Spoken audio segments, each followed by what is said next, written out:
President Biden just today said that he thinks that we're going to be able to increase our capacity instead of doing 1 million a day in our country, 1.5 million.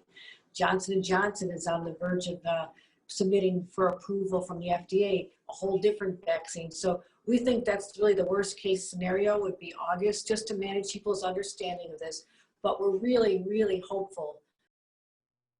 This as the state works on the fair distribution of the COVID vaccine. Spencer Tracy from our sister station in Albany has more on that.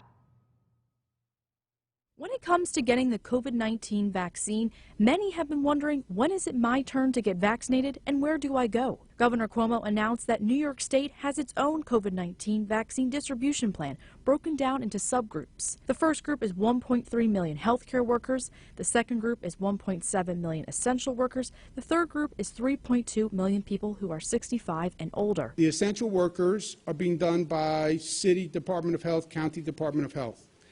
Healthcare workers are being done by the hospitals, FQHCs, 65 plus by the pharmacies and the mass distribution sites. For people in the 65 age group and up, the only place you can get the vaccine is at your local pharmacy or at one of the state sites, such as UAlbany. Robin Dalton, Saratoga Springs Public Safety Commissioner, sent out a notice that the county is no longer able to vaccinate those 65 and older. She says it was not up to the county, but it was the state's decision. You have to tell those folks that, I'm sorry, we can't do this here, and you're going to have to find a drugstore or a pharmacy or one of the state sites. It's just not reasonable for our area. Dalton says when it comes to state vaccination sites for this age group, there's not many options in this area.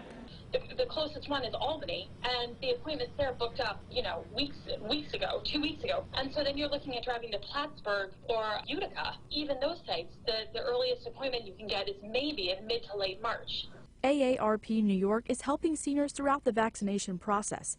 They say a process that is going slow. Right now, there is a supply shortage. And so just to remain diligent, remain patient, let us know what your experience is. Reporting in the Capital Region, I'm Spencer Tracy.